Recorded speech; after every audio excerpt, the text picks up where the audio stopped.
Hi, my name is Jalen Concepcion, and the book I will be reading is Charlie and the Chocolate Factory by Ronald Dahl. The genre for this book is fantasy.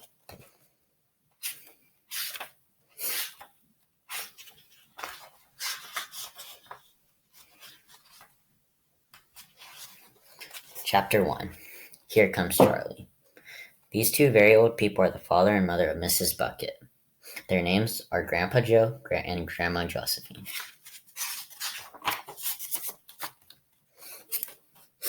And these two very old people are the father and mother of Mrs. Bucket. Their names are Grandpa George and Grandma Georgina. This is Mr. Bucket. This is Mrs. Bucket. Mr. and Mrs. Bucket have a small boy whose name is Charlie Bucket. This is Charlie. How'd you do? And how'd you do? And how'd you do again? He is pleased to meet you.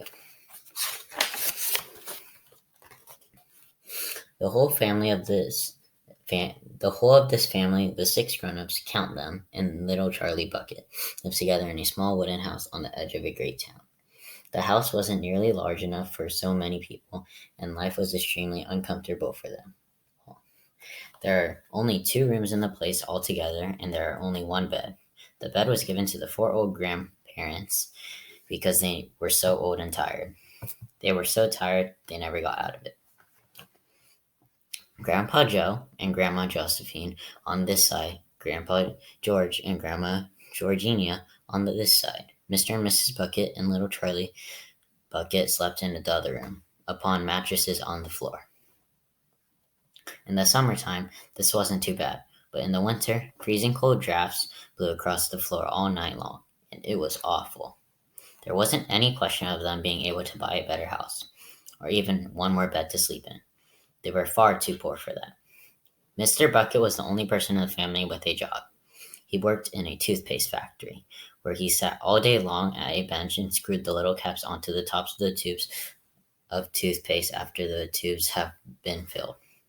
But a toothpaste cap screwer is never paid very much money, and poor Mr. Bucket, however hard he worked and however fast he screwed on the caps, was never able to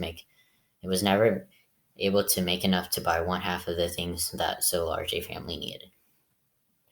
There wasn't even enough money to buy proper food for them all. The only meals they could afford were bread and margarine for breakfast, boiled potatoes and cabbage for lunch, and cabbage soup for supper. Sundays were a bit better. They all looked forward to Sundays because then, although they had exactly the same, everyone was allowed a second helping. The Buckets, of course, didn't starve, but every one of them, the 2 old grandfathers and the 2 old grandmothers, Charlie's father, Charlie's mother, and especially little Charlie himself, went about from morning till night with a horrible empty feeling in their tummies. Charlie felt it the worst of all, and although his father and mother often without their own share of lunch or supper so they could give it to him, it wasn't even nearly enough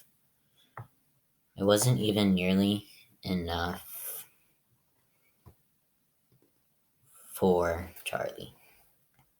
He desperately wanted something more filling and satisfying than cabbage and cabbage soup. The one thing he longed for more than anything was chocolate. Walking to school in the mornings, Charlie could see great slabs of chocolate piled up high in the shop windows, and he would stop and stare and press his nose against the glass, his mouth watering like mad. Many times a day he would see other children taking creamy candy bars out of their pockets and munching them greedily. And that, of course, was pure torture. Only once a year on his birthday did Charlie Bucket ever get to taste a bit of chocolate. The whole family saved up all their money for that special occasion, and when the great day arrived, Charlie was always presented with one small candy bar to eat all by himself. And each time he received it on those marvelous birthday mornings, he would place it carefully in a small wooden box that he owned, and treasure it as if theirs were a bar of solid gold.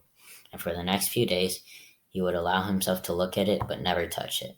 Then at last, when he could stand it no longer, he would peel back a tiny bit of the paper wrapping at one corner to expose a tiny bit of chocolate. Then he would make a tiny nibble, just enough to allow the lovely sweet taste to spread out slowly over his tongue. The next day, he would take another tiny nibble, and so on and so on. And this way, Charlie would make his 10-cent bar of birthday chocolate last him for more than a month. But I haven't yet told you the one awful thing that tortured little Charlie, the lover of chocolate, more than anything else. The thing for him was far, far worse than seeing slabs of chocolate in the shop windows or watching other children munching creamy candy bars right in front of him. It was the most terrible, torturing thing you can imagine, and it was this. In the town itself, actually within sight of the house in which Charlie lived, was an enormous chocolate factory. Just imagine that.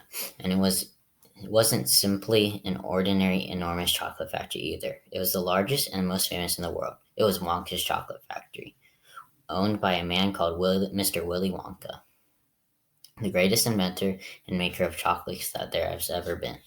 And what a treatment and what a tremendous, marvelous place it was.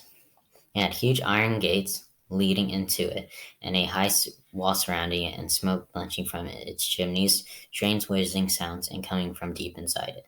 And outside the walls, for half a mile around in every direction, the air was scented with a small, rich heavy of melting chocolate.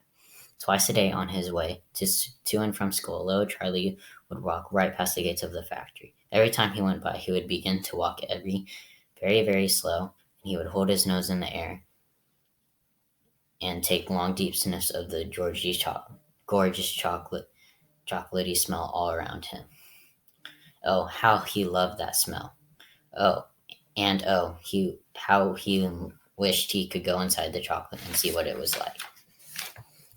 This book actually has a movie, and I read it. I watched the movie and read this book when I was in elementary school, and it is one of my favorites.